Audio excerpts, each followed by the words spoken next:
Hi everybody, welcome to another edition of Dr. Sue and You. I am your host, Dr. Sue. This is the place you come to every week where we teach you how to cure conflicts and have compassion for yourself and others when you are going through difficulties in your relationships within your life. And today I have another expert joining us to help us through those difficult times in our lives. Her name is Marcia Tepperman. She is a holistic coach and a success coach and a mom to two lively boys and a self-confessed tree hugger. We'll get to that during the interview because I want to know about that today. She combines NLP strategies and intuitive coaching and is certified in safe space trauma coaching. She is the author of the book Road to Recovery, A Journey of Physical and Emotional Healing, and has another book planned for 2021. And she is joining us here today from Sydney, Australia. Hi, Marcia. Hi, Dr. Sue. Thank you for having me. It's my pleasure. Welcome to the show. Tell me. Thank you. You're welcome. Tell me a little bit about how you got involved in doing this trauma work, and how do you see people working through trauma to come out on the other side as healthier human beings? Okay, so I thought that the big trauma that I had in my life had been my car accident. So I have been involved in a car accident 24 years ago. And it was a pretty big event. I suffered a lot of injuries. And I thought that the emotional recovery I had to do was about that event. And what I uncovered was that all my childhood trauma really was reenacted during the recovery phase of my accident because of the family dynamics and the dysfunction and all the different people and pieces in my upbringing just came all up to the surface again. And I didn't really recognize that until I decided to write this book. I had this calling to write a book. And as I started to write the book, I was also reading a number of other books. And it really became clear to me that the disconnection I was experiencing after my accident had to do with the disconnection from my feelings in general, and from me not acknowledging everything that I have been through in my life. So just to give you a bit of an example, my mom had borderline personality disorder, and mental illness in Brazil wasn't something that was spoken publicly, that there was no education or in this space. And my mom's behavior was never understood as mental illness, but as part of her character. And she, as you would imagine, it was a very unstable childhood for me. She wasn't someone I could count on. Mm-hmm. And there were a number of other things happening around me, but all of that was something that I pushed down and suppressed completely. As children, we are told to, toughen up. Like, toughen up is the one, toughen up, princess. I remember my uncle and auntie telling me that I used to cry in front of the mirror. And they would say, what are you crying? And, you have no reasons to cry. Why would you be crying? And I mean, they were not living in my skin at the time, but they certainly thought I had no reasons to cry. So crying and feeling wasn't something that was encouraged. And I'm sure that a lot of people experience that. So what I see with my clients is that a lot of people had experienced trauma, like we call the little T's, because they're not big events. They're not, sexual abuse or big traumatic events, but they are overwhelming events in the life of a child that really influence how the child see themselves, how the child see the world, and how they look for safety. And so that is really at the root of what is a lot of the time on the way of us being fulfilled, being authentic, and so on, and knowing our desires as well. So you First of all, thank you for sharing your own personal story. I think that's very helpful, and you have been through a lot, and you have worked through that, and you have come out on top. You said something very important there I'd like to hit on for a minute, because a lot of the people that watch this show are people that have gone through divorce and have experienced their own trauma about that. But one thing that you said that is very interesting to me is that you were taught not to feel your own feelings. And I think a lot of people are taught not to do that. What happens to a child that doesn't feel their own feelings? What happens as they develop into an adult? And what happens in their adult lives? Well, the child that, first of all, that child hasn't been validated properly. And let's just acknowledge that, you know, education in parenting is something relatively new. I know that, you know, the millennials are probably going to know more than the Gen X knew, you know, about parenting, and hopefully, you know, trauma will decrease as parents become more conscious. But what happens is that as we disconnect from our rights to feel, and we also disconnect from our desires. We are cut off from our desires as well. But as adults, we lose sight of our inner child, or our younger parts of us that are sometimes protecting us, you know, from situations where we perceive danger, where there is no danger, and, you know, because we want to belong with the people that we love and so on. So it's really important, first of all, for us as parents to know how to validate our own feelings so that we can mirror our children's feelings when they are experiencing anything that they are overwhelmed. And that we don't lose sight of the younger parts of us that have not been supported, that have not been validated. Does that answer your question? Yes, I'm smiling right now because you just talked about what I believe to be true as well. If we cannot validate ourselves and our own feelings about certain things, we are going to have a lot of difficulty validating our own children's feelings about things as well. We must start with doing work on ourselves before we can be able to give empathy or compassion to others.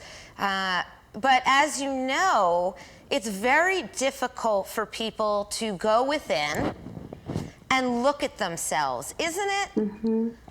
Oh, yes, it is difficult. Most people avoid it. Why is it so difficult? And it's understandable. However, I want to share that in my personal experience, the more I was able to go within, the more joy I experienced. So I'm sure you know about that, Dr. Sue. We have an emotional range, and our emotional range gets restricted. So the less we feel pain, the less we feel joy as well. And as you know, we live within that very narrow emotional range. And so as we deepen our ability to be with our feelings, good and bad, you know, bad feelings, we also deepen our ability to experience more joy.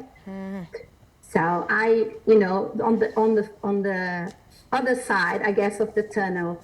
So once someone told me, you know, you really need to let all these little Marcias out of their dark rooms, and you know, you keep them very closed in you know, shut in the dark with no food, and you're not letting them out, and you're not bringing them to the light, and that's what happens when you bring those parts of you. You can love those parts of you, how people, you know, the way that people weren't able to love. In times when you felt overwhelmed and you wanted people to hold you in a different way.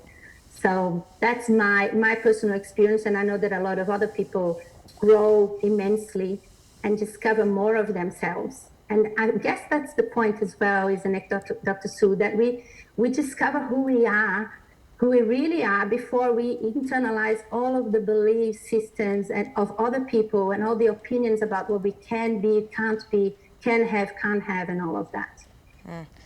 You really are saying some very important things today that I believe are right on target with trauma and what happens within ourselves. It's always a struggle, Marcia, I think, for people to look at their aspects of their life that cause them so much pain.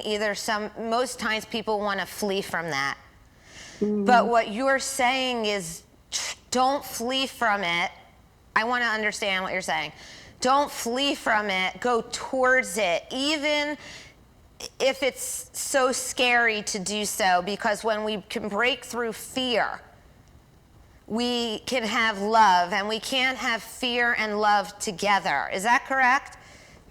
Yeah, it is not just the fear and the love, it's all of the other feelings, even anger sometimes. If we can't experience the anger, we get shut down to joy and connection because we just, we raise all the walls, and then we can't feel in our hearts like true love. So it's fear, anger, and all of those things that we have just pushed away.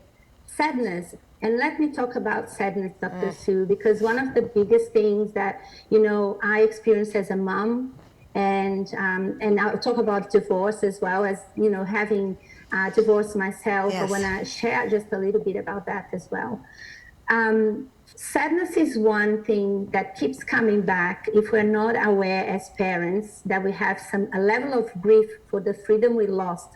And in the way that we have our lives structured, we don't regain a level of freedom. We don't create freedom in our lives. We will feel sadness that will come up as, upset with your partner, upset with your children.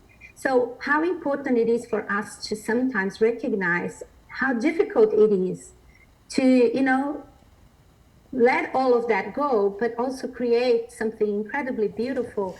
If we create freedom, and if we create structure that supports us, so that we can, have really deep connected relationships as partners and parents. Yeah, I mean, that makes a lot of sense to me. It's all about not coming to terms with your feelings. I mean, that's really it, is being able to release the feelings that are within us. But sometimes people just are so afraid that if they go there, if they look at their past, that they're going to get stuck there, or it's going to continue to re-trigger them, and they won't be able to get out of that, or they'll say, I'm sick of that, I don't want to talk about that anymore. What is that going to do for me? Now, before we go to break in 1 minute, can you answer that very quickly? What is it going to do for them if they go and do that work? Yeah, sure. First of all, I recommend that, particularly if you had trauma and if you haven't been supported, that you reach out to support. It's the most nurturing thing you can do. Don't try to do this work on your own. It isn't fun. It's very lonely, and it's very difficult. So I really recommend that you find the right practitioner who can hold space for you. And plus, we don't need to talk about our traumas. We can work through the body to release them as well, in a way that, we shift the energy from the body, and we fill it with a different energy, with different feelings. So with the help of a trained practitioner, you can do that without having to experience. And the beauty of that is that when you do access that memory or that experience through the body, you also learn how to hold yourself through the body, and through the somatic experience, and through your subconscious. Great tips, Marcia. We're going to go to our first break. We are talking with Marcia Temperman. She is a certified safe space trauma coach. And when we come back, I'm going to ask her some more questions about going within your body to release your trauma. We'll be right back.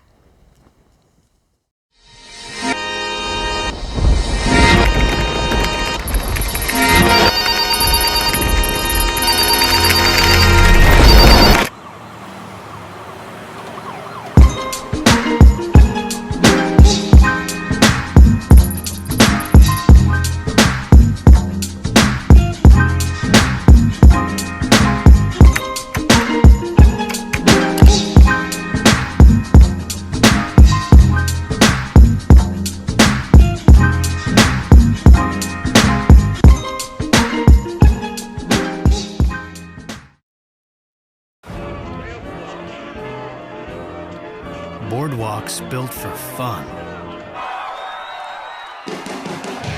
Legendary rock and roll clubs. This is how we do it. Hippity hop.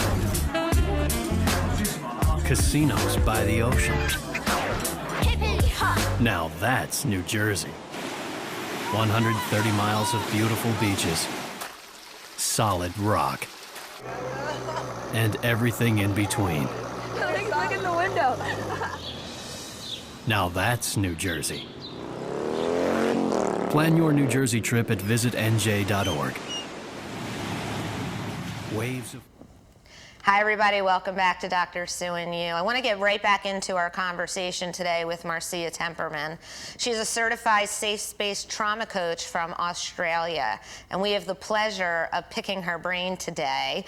And before we went to the break, she was talking about how you don't always have to relive the memories of the trauma that often repeat in our minds. We can release trauma from within our body where it is stored. And I would like to ask you, Marcia, if you could give the viewers some tips on how to do that.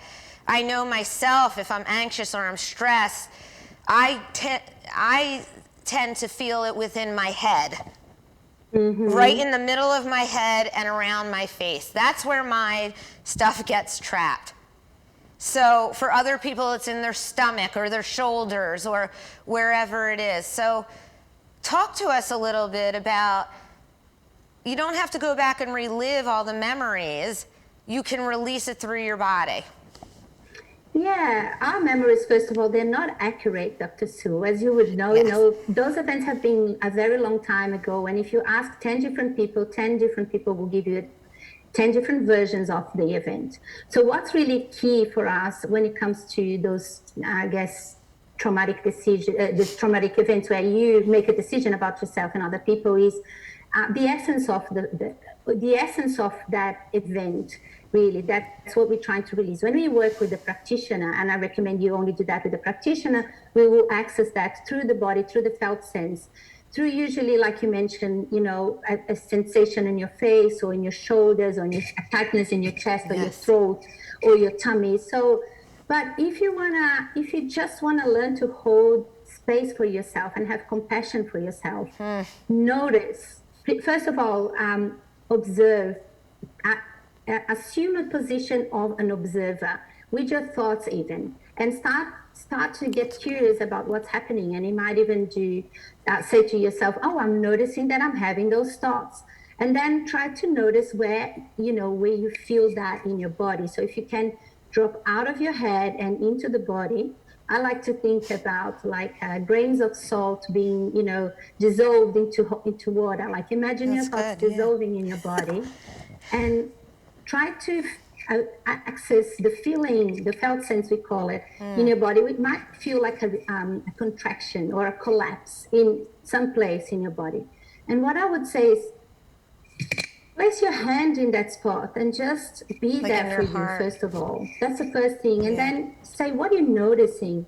Oh, I'm noticing that I am stressed. And then go, what's behind or underneath that stress? Oh, I'm noticing I'm frustrated. I'm noticing that underneath that frustration, there's some sadness. And you might even want to have a conversation with that part of your body that is feeling the tightness, the contraction, or the collapse. So you go inwards and have a look around, or even say, okay, so what are you trying to tell me? Because the body holds so much wisdom, and we need to communicate with our body more. But the big thing about that is acknowledging your body as well, because as we ignore our body, we override and we try to push ourselves and what it could happen, illnesses and whatnot. So we really need to have a relationship with our body, and often access the feelings through the body is one way. So start to develop a conversation. But for a more in-depth work, I recommend that you work with a trauma-trained practitioner. What a great tip, well, many tips that you just gave there. One that I thought was really brilliant was wherever that pain is in your body or that tenseness, say to yourself, Where is this coming from, or what is this trying to tell me, or what is this attached to? Because I'm guessing, I also know, from my own background of working in this field, that the more you resist it, the more it persists. Oh, So yes. the more you say to it, go away, just go away, leave me alone, the more it comes back and back and back. Absolutely. So having a voice to it to basically release it probably helps it pass much quicker. Yeah, this is when your body or whatever it is going to keep trying to get your attention. And if you ignore it, it's going to come up in symptoms and anxiety. Anxiety is a big one, isn't it, Dr. Sue? Because anxiety, Yes. it shows up in so many different ways to people. And when you really learn to have a conversation with your anxiety and say, okay, so what's the self-care piece here? What do I need to do for myself when I'm feeling this way? What is that I require in this moment? It's all about ourselves. It starts with ourselves.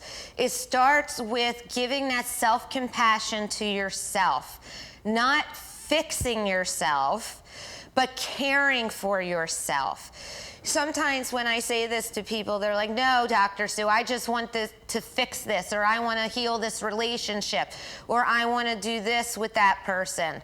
But then I say, you can't do that unless you repair the relationship with yourself first. Absolutely, absolutely. Now, can you confirm that that is true? Because I don't want people to say, oh, Dr. Sue, you're just making that up.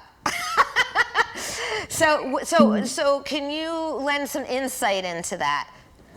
Absolutely. So the relationship that we have with ourselves is the most important relationship. It's the basis of everything. And it's also through knowing who we are and knowing how to take care of ourselves that we actually can be in relationship with other people. Because otherwise we are enmeshed or mixed up with people. If we don't know who we are and can support ourselves, we can't stand in conflicts with other people when whatever their experience is theirs to deal with. And when we can support ourselves rather than fix ourselves or fix others, we can look with more compassion towards others as well. So being able to have compassion towards ourselves and know and hold ourselves is paramount for us to be in relationship with other people. I'm not even going to repeat what you said because it was so on target there that we're going to just leave it at that. But you're absolutely right. People that cannot be there for themselves usually end up in conflictual relationships. And Marcia, you also have this beautiful quote that is on your website. And I want to read it now. It really struck me. My motto is that we have everything we need to succeed inside ourselves. I believe that the universe really does have our backs. However, we need to be willing to access these resources and to deal with life with awareness and resilience. Talk to me about that. Oh, wow. You didn't know I was bringing that up, but That's a big one. Well, I'm a very spiritual person, Dr. Sue. And you said I'm a tree hugger. Yes. You don't go to the bush and the forest and see trees comparing themselves to other or stopping themselves from growing. We had bushfires here in Australia. Now in California, you have bushfires as well. And when you walk through the forest after the bush, you can see the new life coming through the burnt bush. And that's what happens with us. We have this life force inside of us, but we really need to be able to have an unwavering belief in ourselves and access everything that is available, be the creators that we can be. And that's, that's a very big quote, really. But at the essence of that is that you can choose how you see every circumstance. If you want to stay rigid and just fix yourself, it's going to be a very difficult journey, and there will be a lot of chaos and conflict and drama in your life.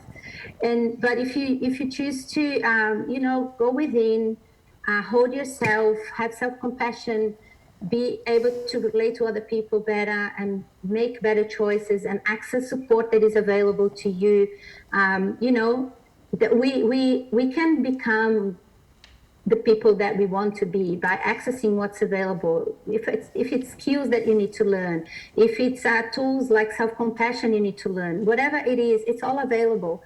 So within yourself. Within ourselves. We sometimes need other people to unlock it for us, Yes. right? So sometimes you need a skilled coach or someone who have been trained in trauma, or a specialist in something to help you restore that in yourself. Yep. But look it up. See how you can access, but it's inside of you. It's inside of you. You just need to have the tools to be able to access. I believe what you're saying. I'm a firm believer you cannot be objective on yourself anyway, and you really do need somebody else to help you there, to really open up and see things that you cannot see yourself. And can I speak just to that for a minute? Because I was someone who thought that I could never share my experiences with other people, that no one would ever understand what my experiences were. And therefore, I had to do all my self-development and all my, self-awareness work on my own for a long time.